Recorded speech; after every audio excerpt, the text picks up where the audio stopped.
Well, good morning to the intrepid few who journeyed out in the snow, and for those of you who are enjoying what we appreciate most about the live stream, and that is wherever you are, you can join us and be part of our worship experience, and we welcome you.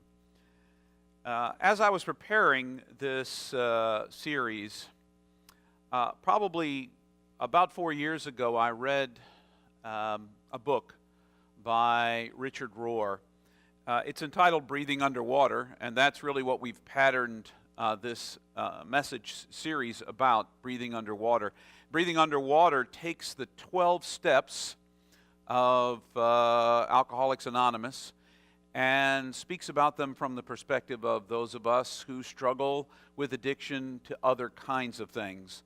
We might think that addiction is something that only happens to people who get hooked on alcohol or find themselves addicted to drugs or sex or gambling or any of those kinds of things. Yet we all sort of live addicted lives, addicted to our own ways of thinking, addicted to the way that we want to be seen in the world in which we live. We get used to the patterns. So I want to begin today by saying, I'm powerless. I'm powerless, certainly in a big way. I look outside. I'm powerless against the weather. There was no way to hold off the snow. People ask me periodically for weddings and for special events. On Friday night, I went to an event, and yesterday was an all-day training event for our district. Two districts, actually, 102 churches gathered, and there was a training event. And the person who's in charge, Kim, whom I love very dearly, said to me, "Now, James, I need for you to arrange so that there's no snow tomorrow all day on Saturday." And as it turned out, there wasn't, but I had no power over whether there was or wasn't. Let's just be honest. As cool as it would be if I had weather powers, I don't have them. Not even local weather powers. I can push a shovel with the next of us. That's about it.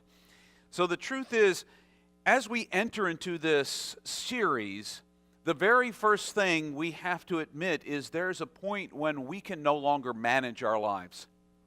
When we realize that we are out of control. The way we think about things, the addicted patterns with which we see the world in which we live are out of control. They are out of control. So I want to share with you, first of all, a passage, a bit of a passage from the book of Romans. Paul is writing to the folks in Rome, and there are a couple of pieces I want to touch on. But first, in chapter 7, verse 11, Paul says, "Sin seized the opportunity through the commandment and deceived me and killed me." Sin seized the opportunity through the commandment, deceived me, and killed me.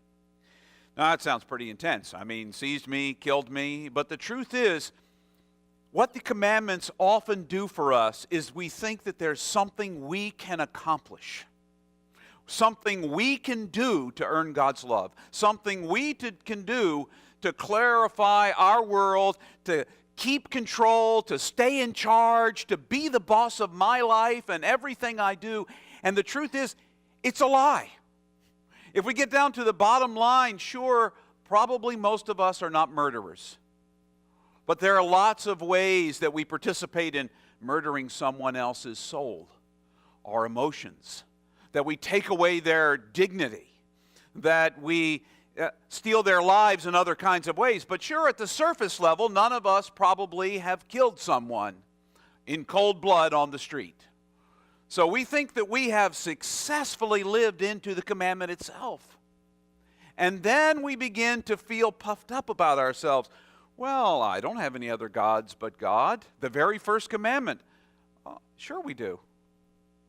Money, success, happiness, beautiful relationships. You name it, we have made them the God of our lives. We've already broken the commandments, and it's only the first one we hit. I am powerless. I have to hit rock bottom to realize I can't manage my life. I can't do everything. Oftentimes I can't do anything. And oftentimes I can't even change my own mind about things. Think about it. Really think about it. The patterns that go on in your mind in your everyday life. The patterns that go on in my mind in my everyday life. I see something, I automatically kind of fall into a pattern. Sometimes things I've been thinking since I was a child. Last year I was preaching a series, and I was talking about big folks in the Bible, and I hit Noah. And you see, when I chose Noah, I was thinking of my second grade Sunday school experience of Noah. And let me tell you, when we teach the story of Noah to second grade classes, we clean it up really nice, because second graders aren't prepared for the aftermath of a massive flood where only Noah and his family and 2 animals of each kind are saved. There's a lot of death and bloated bodies left floating around. And I began to read this story, and I thought, man, I chose this story. There's just a lot of darkness here. And the truth is, sometimes we are continuing to see life through that second grade message. We're still reprocessing pain we had as a child. Somebody left us out. And the only way we could respond was to be ugly or cynical or sarcastic back. And now when we feel excluded, that hurt child comes out in the way that we treat the next person. We've become addicted. We've come to live into that pattern, that very pattern that we don't want to. Paul says it best, I think, when he goes on in chapter 7 of Romans. Of course, I should have just put my finger in there so I didn't lose it after I finished. But here we go. I don't know what I'm doing because I don't do what I want to do. Instead, I do the thing that I hate. Now, maybe none of you ever do that. Maybe you walk through life. Maybe this is a sermon I'm just preaching for myself. And quite frankly, it is one for me. Because oftentimes I am convinced, ever so briefly, how control I am of my own emotions. I spent the week finalizing my preparation for yesterday. I taught 2 classes. And the district staff asked me to teach those 2 classes, and they were completely on 2 different ends of the scale. One was live streaming for small churches. So I taught that in the morning. The afternoon was contemplative prayer. If you'd like to hear about 2 radically different, diametrically opposed topics that you have to prepare for, one is very technical. I had a classroom of people that were asking all sorts of technical questions about what do you actually need? Video source, some form of audio source as well, and an encoder, and all these little pieces, and a connection to the internet. But all of the intricacies of that. And then in the afternoon, I went into a group of people who wanted to learn simple ways to be contemplative, to take a step back, to breathe, to not be addicted to filling every moment of our lives with something, whether it's a thought or an action or something. How do we break that pattern? How do we find that? And so for an hour and a half, I taught this class about breaking patterns. And I wish I had framed it as breaking patterns. Instead, I just, I told them about how to do centering prayer and how to do very active prayer, how to do Lectio Divina and all of these other kinds of things. But the truth is, I wanted them to like my class. They write reviews at the end. I don't think I'll ever be a college professor. I never thought I would be. I definitely won't be now. I'm not sure I could take the reviews at the end of every quarter. I don't know. Professor Henry doesn't seem to know anything about what he's talking about. That kind of. I just don't want to hear it. I'm addicted to the esteem that comes with people saying they like what I'm doing and who I am. And as much as I say I'm over it, it's a lie. It's a lie that I relive every Sunday morning that I get up and talk to you all. I do my very best to be authentic with you. I do my very best to tell you the truth. And then I walk out of this building and I say, how could I possibly have told them the truth about that? Why did I tell them that story? Why did I say that we're powerless? Why did I interpret the Bible message that particular way? Why couldn't I have done it better? Why didn't I think of this? Why didn't I think of that? And suddenly I'm in that morass of addicted patterns of the way I look at my life. Not quite good enough, James.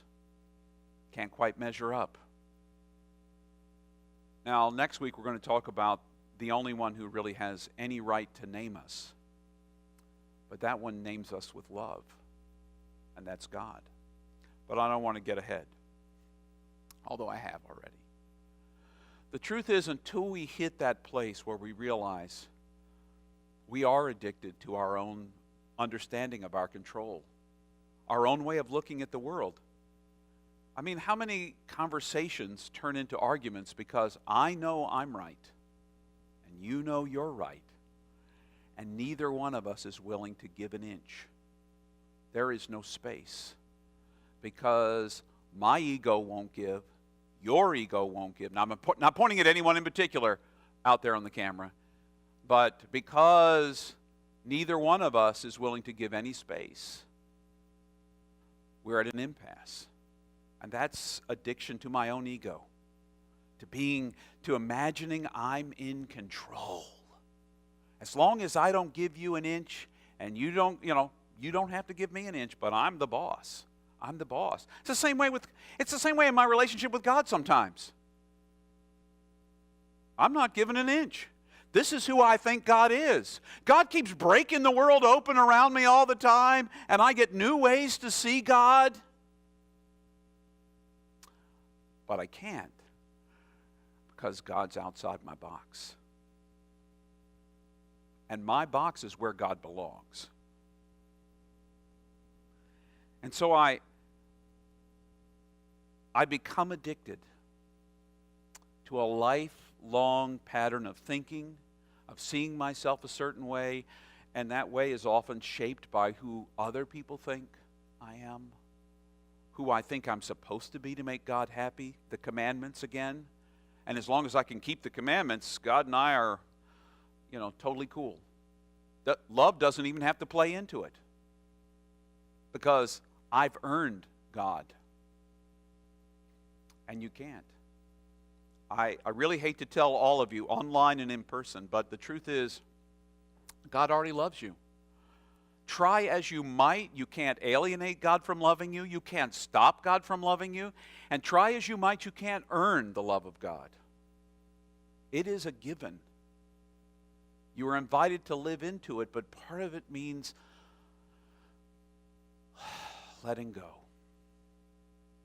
That's why we practice centering prayer on Tuesday nights. That's why I practice it every morning and afternoon. I have to do it twice a day so I can watch the addictive patterns that flow through my life. Wanting to be liked yesterday. Wanted to be, I introduced myself yesterday and I told them about my years of experience in centering prayer, and I told them about the fact that I was in the living school with Richard Rohr, and I told them, and then I said, and you know what? I've just become self-aware enough to realize I wanted you to think that I'm competent. I needed you to know I was competent. That was my stuff that I brought into the class yesterday.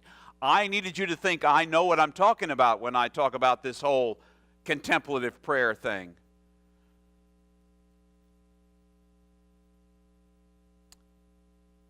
It's really hard to be us when we spend so much time icing the cake. When we spend so much time creating this facade that we want people to see us as. So the first step, and I'm convinced this is what the church is really supposed to be about. But our AA sisters and brothers and our Narcotics Anonymous sisters and brothers and our Sex Anonymous sisters and brothers get it. They own the fact that they are powerless over their addiction. It just keeps taking control. I hate what I do, and yet I do it. I hate what I do, and yet I do it. To admit we're powerless is something that is contrary to everything we're taught from the time we're a child. It's the first thing my dog does when she thinks she's in trouble. She lays on the floor and exposes her belly. I am completely, I'm wrong. I don't know what I did. I'm not sure why you don't like me when you don't like it when I chew toilet paper and when I go into the trash and carry things around in my, I don't understand it. I don't understand it, but I'm completely submissive. I'm powerless. You're the boss. You're the alpha dog. At least you can think you are for a few moments while I'm laying here with my stomach up. My dog gets it.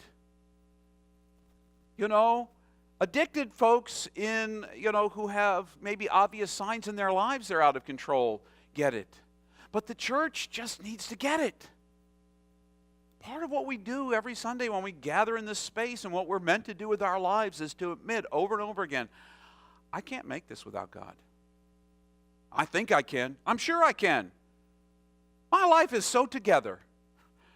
And I make sure it looks that way to all of you. But the truth is, sometimes it just comes off the rails. Now, maybe yours doesn't. But until I'm able to admit I'm powerless about the way I think about things, the patterns I seem to repeat over and over again, until I can give that up and admit to myself, I need to die to myself. My ego needs to let go. Until I can admit that, I can't find healing. I can't find new life.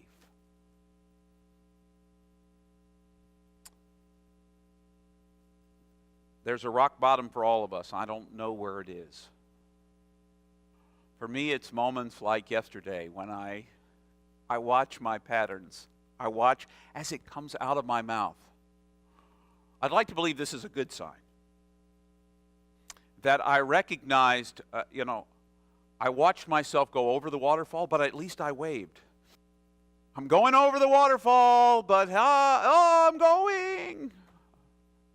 Right before I had to prove all those things. And then once I stopped trying to prove it, I think that the rest of the class went okay.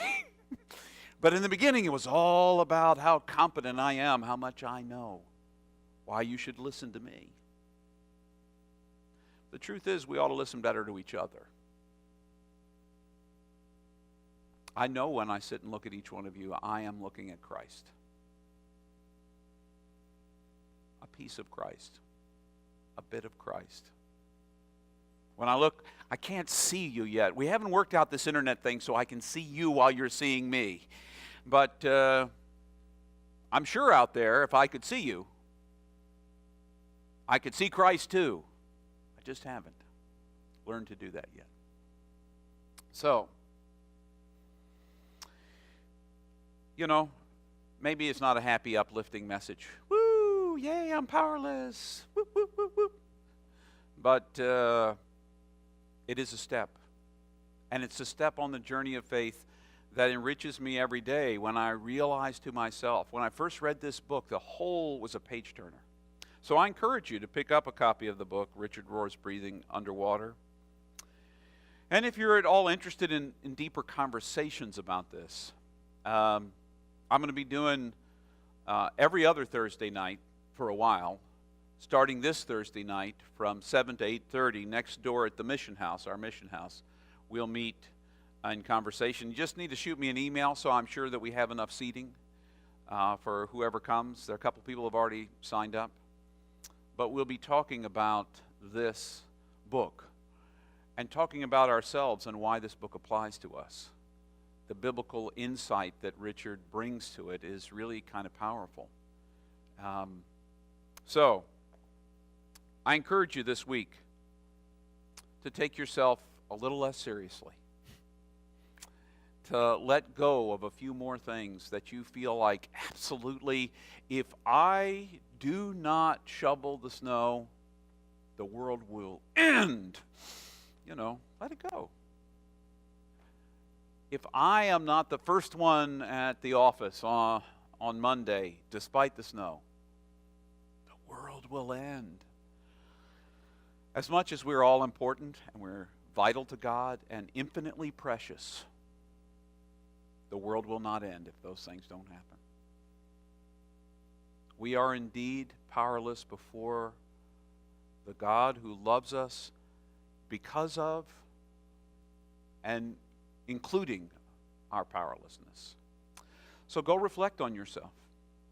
Reflect on the places that you see patterns you're addicted to, ways of thinking, to ways of acting, to ways of being, and let that reflection perhaps be a movement in the direction of admitting your own powerlessness before God.